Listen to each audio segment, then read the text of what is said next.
안녕하세요, 블랙사입니다. 자, 크리스마스 연휴로 지난주 금요일 미국은 휴장을 했죠. 하지만 지난 한 주 동안 생각보다 강한 반등과 이 상승 흐름으로 인해서 S&P 500 지수는 또다시 사상 최고치를 경신했습니다. 자, 시장 분위기는 어수선하고 썩 좋지가 않았는데요. S&P 500 지수는 정말 대단한 것 같습니다. 꾸준히 오르고 있죠. 지난 한 주 동안 S&P 500 지수는 2.28% 올랐고 다우 지수도 1.65%나 상승을 했습니다. 나스닥 지수도 3.19% 상승하면서 3대 지수 중에서는 가장 큰 폭의 상승세를 보여줬는데요. 자, 조정의 폭도 가장 깊었던 만큼 이 최고가 경신은 아직 못하고 있죠. 올해 마지막 한 주를 남겨두고 있는데요. 산타 랠리를 이어가면서 이 사상 최고가 경신을 하게 될지 한번 기대해보면 좋을 것 같습니다. 산타 랠리는 말 그대로 크리스마스 전후로 이 소비가 늘어나서 기업들의 매출 역시 늘어날 것이라는 기대감과 함께 한 해의 마지막 주와 연초 증시가 강세를 보이는 현상을 말하죠. 지난 한 주 미국 증시의 분위기는 그렇게 흘러가는 모양새인데요. 이번 주에는 또 어떤 결과를 만들어낼지 지켜보면 좋을 것 같습니다.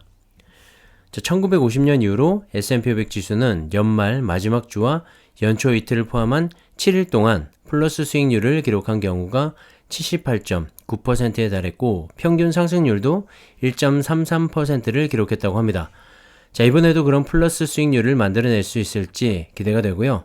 현재 미국 증시의 마지막 이 강한 반등에는 미연준의 조기 테이퍼링에 대한 가능성이 이미 이 증시에 선반영이 되었고 오미크론 변이 역시 확산세는 강하지만 위험도는 떨어진다는 연구 결과와 함께 경구용 치료제가 FDA의 긴급 승인을 받았죠.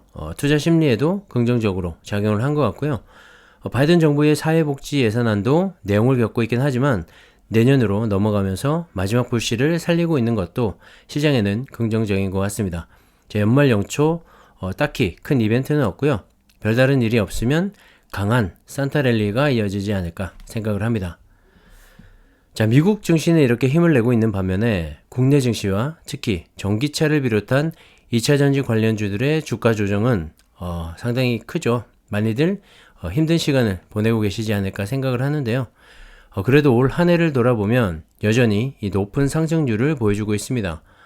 최근에 급격한 하락과 함께 깊은 조정을 받고 있지만 여전히 매력적인 종목이라고 생각을 하고요. 중장기 투자로 여전히 추천을 드립니다. 자, 이런 성장주의 특징은 한번 탄력을 받으면 또 무섭게 올라가기도 하지만 또 그만큼의 조정이 깊기도 하죠. 미래 성장에 대한 기대감으로 이 주가가 상승을 하지만 연말 시즌과 같이 한 해를 마무리하면서 기업의 실적을 살펴볼 수밖에 없겠죠. 모든 주가는 이 기업의 실적을 바탕으로 결정되기 때문에 한 해 동안 이 기업들의 실적을 계산해보고 현재 주가가 과도한지 아니면 적정한지를 판단하고 주식을 매수하든 매도하든 그런 액션을 취하게 됩니다. 자, 그런 과정에서 과도하게 올랐던 종목들은 어느 정도 조정이 불가피한 것이죠. 그리고 개인이든 기관이든 외국인이든 이 각 투자자별로 비중 조절이 필요한 시기이기도 합니다. 대주주 요건을 피하기 위한 전략일 수도 있고요. 세금이 많이 발생하기 때문인데요. 그리고 성장주들은 이 성장성을 바탕으로 주가 상승률이 높은 만큼 배당 성향은 낮은 편이죠. 그래서 그동안의 수익을 어느 정도 차익 실현하고 올 연말까지는 배당주 위주의 투자로 몰리기도 합니다. 자, 올해 국내 증시의 폐장일은 30일이고 배당 낙일은 29일인데요. 기업들로부터 배당을 받으려면 28일까지 매수를 해야 합니다. 자, 그렇기 때문에 2차전지 관련주들을 비롯해서 그동안 많이 올랐던 종목들의 차익 실현과 그 자금이 고배당 종목들로 옮겨갈 수가 있는 것이죠. 하지만 29일 이후로는 또 자금이 이동할 수가 있기 때문에 지금 우리가 투자하고 있는 종목들의 자금이 이탈했다고 해서 너무 걱정할 필요는 없을 것 같고요. 배당도 중요할 수 있겠지만 수익률이 더 높은 건 역시 성장주들의 주가 상승입니다. 그렇기 때문에 올해를 앞두고 2차전지, 특히 이 차이나 전기차 ETF를 비롯한 국내 타이거 2차전지 테마, 코덱스 2차전지 산업과 같은 2차전지 관련 ETF들의 주가 조정으로 힘들어 하시거나 고민하시는 분들은 너무 염려하지 않으셔도 괜찮다고 말씀을 드리고 싶습니다. 자, ETF의 주가가 하락을 하거나 이 조정을 받는다는 건 그 ETF 내에 속해 있는 기업들의 주가 조정 때문이겠죠. 차이나 전기차 역시 앞서 말씀드린 그런 이유로 이 구성 종목들의 전반적인 주가 조정이 일어나고 있고요. 11월 9일 종가 기준으로 최고점인 2425원을 찍고 15% 정도 하락한 상황입니다. 자, 고점 대비 15% 정도 빠진 건데요. 이 정도면 무난하게 조정을 잘 받고 있지 않나 생각을 합니다. 그리고 올해 1월 4일 13,015원이었던 주가가 3월 달에 1,055원까지 떨어졌었죠. 아마 이때도 많은 분들이 차이나 전기차 많이들 원망을 했었을 겁니다. 2월달 전고점 대비 20% 가깝게 떨어졌는데요. 더 떨어지면 어쩌지? 지금이라도 팔아야 하나? 언제 다시 올라갈 수 있을까? 등 수많은 고민들을 했었을 겁니다. 하지만 지금 보시면 어떤가요? 자, 3월 저점 대비 11월 달에는 무려 100%에 가까운 수익률을 만들기도 했습니다. 물론 그때 차익 실현하신 분들이라면 돈은 좀 버셨겠지만 사실 언제가 저점이고 언제가 또 고점인지는 아무도 알 수가 없습니다. 그렇게 맞춘다고 해도 한두 번이지 잦은 매매는 결국엔 손실로 이어질 수밖에 없고요. 산업의 구조적인 성장을 바탕으로 상승을 해가는 주가이기 때문에 이 정도 수익보다는 좀 더 큰 그림으로 접근을 하시는 게 어떨까 생각을 합니다. 자, 현재 주가는 지난 3월 조정 때 20%보다 덜 떨어진 15% 정도의 하락을 보여주고 있고요. 그 3월 저점 대비 현재 주가는 75% 가까운 상승률을 보여주고 있습니다. 자, 올 초와도 비교를 한번 해보죠. 올해 1월 4일 첫 거래일에 13,015원 대비 현재 주가 상승률은 약 35%에 달합니다. 많다면 많고 적다면 적은 수익률이죠. 사실 1년에 35%의 수익률을 내기가 쉽지가 않습니다. 높은 수익률이라고 볼 수가 있고요. 다만 전고점 대비 약 15%가량 떨어져 있기 때문에 그때 사신 분들이나 꾸준히 이 분할 매수로 수량을 늘려오신 분들은 평균 단가 상승으로 인해서 마이너스 구간이거나 수익률은 좀 낮아져 계실 겁니다. 하지만 이 또한 현재 구간만을 비교해서 그런 거고요. 어느 시점에 어느 구간을 비교하느냐에 따라서 수익률은 또 달라지기도 합니다. 중요한 건 앞으로도 이런 꾸준한 상승세를 유지할 수 있느냐인 것 같고요. 개인적인 생각으로는 여전히 유효하다고 말씀을 드릴 수 있을 것 같습니다. 중장기 투자를 하신다면 오히려 지금이 저가 매수의 기회이지 않나 하는 생각도 들고요. 내년도 이 차이나 전기차의 돌풍이 저는 벌써부터 기다려지고 2차 전지만큼은 한국과 이 중국의 대세가 여전히 유지될 거라고 생각을 합니다. 자, S&P 500 지수와 비교해보면 S&P 500 지수는 올해 1월부터 지금까지 약 27.7%의 상승률을 보여주고 있습니다. 자, 그래프를 보시면 정말 아름답다고 밖에 말을 못할 것 같은데요. 꾸준히 상승을 하고 있죠. 조정폭도 다른 종목과 비교했을 때 크지도 않습니다. 상승할 때도 천천히 가지만 조정 시에도 낙폭이 크지가 않죠. 그만큼 가장 안정적인 주가 상승이라고 보시면 될 것 같고요. 자, 우리가 더 큰 수익을 내기 위해서 샀다 팔았다 매매를 하지만 한 해를 돌이켜보면 이 S&P 500 지수의 수익률을 따라가기가 쉽지 않다는 걸 정말 알 수가 있습니다. 자, 그렇기 때문에 이 중장기 투자 시에 가장 안정적인 투자처로 이 S&P 500 지수 주종 ETF를 말씀드리는 거고요. 차이나 전기차와 비교를 해보면 어떤가요? 차이나 전기차가 최근에 조정을 좀 받고 있지만 S&P 500보다는 높은 수익률을 보여주고 있죠. 8% 더 높은 수익률을 보여주고 있는데요. 자, 그 말은 2차 전지 섹터나 이 차이나 전기차의 상승률이 결코 낮지 않다는 말입니다. 나스닥 100과도 한번 비교해보죠. 자, 올해 현재까지 28.47% 정도의 상승률을 보여주고 있는데요. S&P 500보다는 약간 높은 수치죠. 하지만 차이나 전기차의 수익률에는 여전히 미치지 못합니다. 이 차이나 전기차가 더 높은 수익률을 보여주고 있죠. 자, 이렇게 가장 안정적인 미국 지수 주종 ETF 두 가지와 비교를 해봐도 여전히 높은 수익률을 자랑하고 있는 차이나 전기차입니다.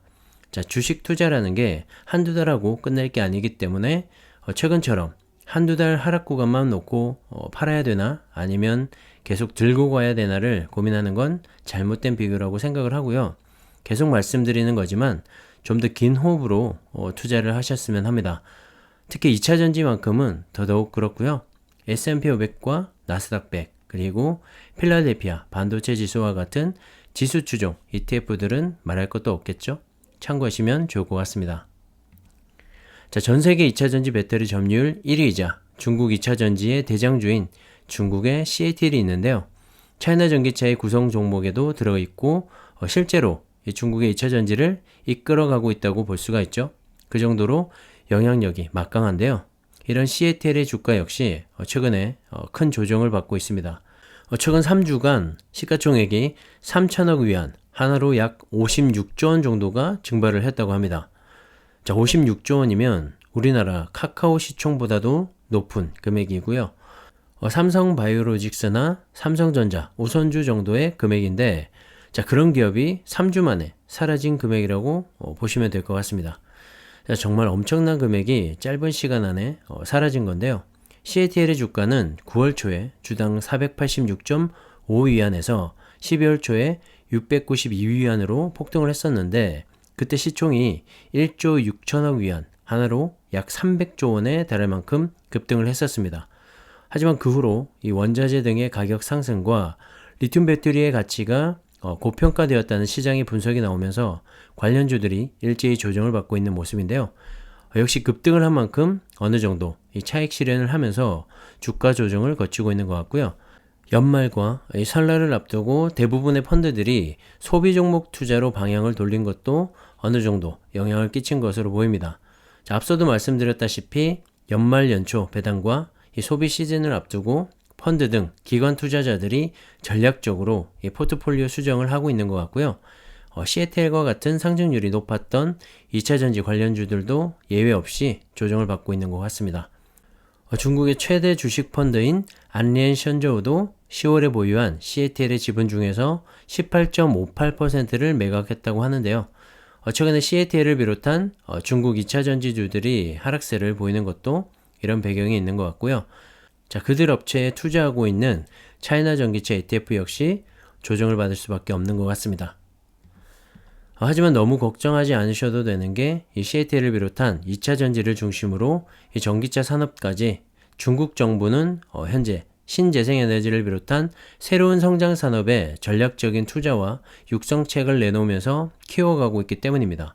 올 한 해 CATL의 성장성만 봐도 알 수가 있고요. 단기간에 이 전 세계 전기차 배터리 시장 점유율 1위를 차지할 만큼 강력하게 지원을 하고 있는데요. 뉴욕타임즈에서 CATL에 유리한 규제로 CATL의 성장을 도왔다는 기사가 나왔습니다. 자, 석유의 시대가 저물어가면서 새로운 에너지 산업인 배터리의 육성은 각국 정부에서 발벗고 나설 만큼 모두들 혈안이 되어 있는 분야인데요. 자, 그렇기 때문에 막연히 이 중국 정부에서도 전략적으로 육성하고 있다라고 추측을 해왔었죠. 하지만 이번 기사를 통해서 좀 더 구체적인 모습이 드러난 것 같기도 합니다. CATL은 2018년 기업 공개 이전에 소수의 투자자에게만 투자 기회를 제공했었는데요. 이 중에서 CATL에 1200억 이상을 투자하고 지분 1.2%를 확보한 펀드가 있었는데 장점인 전 국가주석의 손자가 공동 설립한 이 사모펀드에서 운영을 하고 있다고 합니다. 자, 거기에 더해서 원자바오 전 총리의 이 패밀리 비즈니스와도 관련이 있는 것으로 알려졌고요. 시진핑 주석과는 구체적인 연관은 없지만 시 주석의 정치적 고향으로 알려진 닝더 지역에 이 CATL에 본사가 있고 창업자인 정위첸 회장도 닝더 출신이죠. 간부들도 닝더 출신들이 다수 있다고 하는데요. 혈연, 지연, 학연 이런 중국의 관시 문화도 어느 정도 일조를 하고 있지 않나 생각을 합니다. 중국 정부는 그동안 자국산 배터리를 탑재한 이 전기차에만 보조금을 주는 방식으로 CATL을 비롯한 BYD 등 자국의 이 배터리 업체를 집중적으로 육성을 해왔는데요. 그로 인해서 LG와 삼성 등 국내 배터리 업체들은 이 중국에 공장을 지어놓고도 수주를 하지 못해서 이 공장을 장기간 놀리기도 했다고 합니다. 자, 실제로도 중국 정부가 이 보조금 정책을 발표한 시기와 CATL이 본격적으로 배터리를 양산하기 시작한 시점이 일치하고요. 그런 중국의 이 정책 발표 이후로 2016년 GM은 중국 수출용 차 배터리 납품업체를 LG에서 CATL로 교체를 했고 테슬라도 최근에 CATL과의 밀월이 깊어지고 있죠. 그 외에도 스텔란티스, 폭스바겐, BMW, 벤츠 등 거의 모든 완성차 업체가 CATL의 배터리를 사용하고 있습니다. 자, CATL은 그런 중국 정부의 이 전폭적인 지원을 바탕으로 리튬, 코발트, 니켈 등 배터리 핵심 원료를 생산하는 이 광산이나 공장에 적극적으로 투자를 하면서 글로벌 배터리 공급망을 장악해가고 있죠. 중국 정부가 이처럼 CATL이라는 배터리 기업을 세계 최강으로 키워가는 배경에는 현재 오펙 플러스 회원인 산유국들이 이 에너지 패권을 가지고 석유로 미국을 견제했듯이 중국은 이 새로운 에너지 패권 전쟁인 배터리 산업에서 미국보다 우위를 점하기 위해서 적극적으로 노력하고 있지 않나 생각을 합니다. 중동을 비롯한 러시아 등 석유라는 이 에너지로 전 세계 에너지 패권을 거머쥐었듯이 중국은 이 배터리라는 차세대 에너지 패권을 잡기 위해서 벌써부터 안간힘을 쓰고 있다는 생각입니다. 미국도 늦은 감은 있지만 한국의 배터리 3사를 주축으로 중국에 맞서고 있는 모습이고요. 이 2차 전지 산업이라는 것이 단순한 산업이 아니라는 걸 다시 한번 잘 생각해 보셨으면 합니다. 자, 미국도 이런 중국을 견제하고 있는 것이 미국 내 생산을 통한 절세 혜택을 강조하고 있는 건데요. 자, 그만큼 미국 내에서 차세대 에너지원을 늘려가겠다는 전략인 거죠. 아직까지 미중 무역 전쟁의 여파로 인해서 중국 기업들의 미국 진출이 적극적이지는 않지만 들려오는 소식들은 심상치가 않은 것 같습니다. 업계에 따르면 미국 자동차 업체와 중국 배터리 업체 간의 밀월 사례가 늘어나고 있다고 하는데요. CATL은 미국 전기 상용차 업체인 라이트닝 E 모터스와 피닉스 모터카즈 등 두 개사와 각각 배터리 공급 계약을 체결했고 내년부터 LFP 배터리를 공급할 예정이라고 합니다. 자, 그리고 미국 전기차 스타트업인 피스커와 또 전기 상용차 업체인 일렉트릭 라스트 마일 솔루션스와도 각각 장기 배터리 공급 계약을 맺었다고 하죠. 자, 이렇게 CATL뿐만 아니라 BYD도 테슬라와 이 배터리 공급 계약을 맺었고 중국의 4위 배터리 업체인 고시엔도 최근에 미국 완성차 업체와 2023년부터 2028년까지 200기가와트시 규모의 배터리 납품 계약을 맺었다고 밝혔는데요. 이 역시도 테슬라로 업계에서는 추정을 하고 있습니다. 자, 중국 기업들 역시도 미국이라는 거대한 시장을 포기할 수는 없겠죠. 자, 그러기 위해서는 미국 내 이 공장 증설은 필수일 것 같은데요. 앞으로 이들 기업들이 미국 내에서 어떠한 확장성을 보여주는지도 눈여겨봐야 할 것 같습니다. 차이나 전기차 ETF의 주가가 조정을 좀 받고 있긴 하지만 중장기적인 관점에서는 여전히 매력적인 이유인 것 같고요. 내년도 이 본격적인 성장에 앞서 마지막 주가 조정이 되지 않나 하는 생각도 듭니다.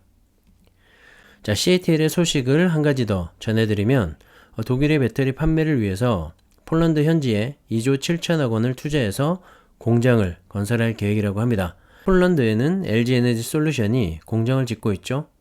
독일 대비 낮은 물가로 인해서 가격 경쟁력까지 확보를 할 수가 있는데요. 자, CATL도 폴란드를 이 독일에 이은 두 번째 유럽 생산기지로 낙점을 한 모양입니다. CATL은 현재 BMW와 폭스바겐, 벤츠 등 유럽 완성차 업체에 배터리를 공급하고 있죠. 거기에 더해서 테슬라의 이 베를린 공장 가동도 오늘 내일 하고 있기 때문에 CATL의 유럽 공장 증설은 필요한 상황입니다. 현재 독일 에어푸르트에 짓고 있는 공장은 연산으로 14기가와트시 정도의 규모밖에 되지 않아서 유럽 배터리 공급에 한참이 부족한 상황이죠. 테슬라와만 해도 45기가와트시 규모의 이 배터리 공급 계약을 체결했고 BMW, 롤스로이스, 다임러, 폭스바겐, 벤츠 등 다양한 유럽의 완성차들과도 최장 6년 이상의 공급 계약을 한 상황이기 때문에 폴란드 투자는 반드시 필요한 상황으로 보입니다. 자, 그와 더불어서 중국 내 여러 지역에서도 생산 공장이 한창 증설 중에 있는데요. 지난해 12월부터 현재까지 1년 동안 CATL은 10개의 배터리 공장 신규 건설 계획을 발표할 만큼 정말 공격적인 투자를 이어가고 있습니다. 올해 상반기 기준으로 CATL의 배터리 생산 능력은 65.45GWh였고 건설 중인 생산 설비는 92.5GWh에 달하고요. 이런 추세라면 2025년까지 연산으로 600GWh까지 늘어날 전망이라고 합니다. 자, 시장의 전반적인 상황을 설명드렸고요. 지금의 주가가 가장 저렴할 수 있다는 말을 드리는 이유는 이러한 배경이 있기 때문에 말씀을 드리는 거고요. 차이나 전기차 너무 큰 걱정하지 않으셔도 될 것 같다는 말씀을 드립니다. 자, 투자하면서 가장 불안할 때는 내가 투자하는 주식을 잘 모를 때가 아닌가 생각을 하고요. 이렇게 정보를 쌓아가다 보면 주가 하락의 두려움도 조금씩 사라지지 않을까 생각을 합니다. 자, 오늘 영상이 도움이 되었으면 하고요. 오늘은 여기까지 하겠습니다. 감사합니다.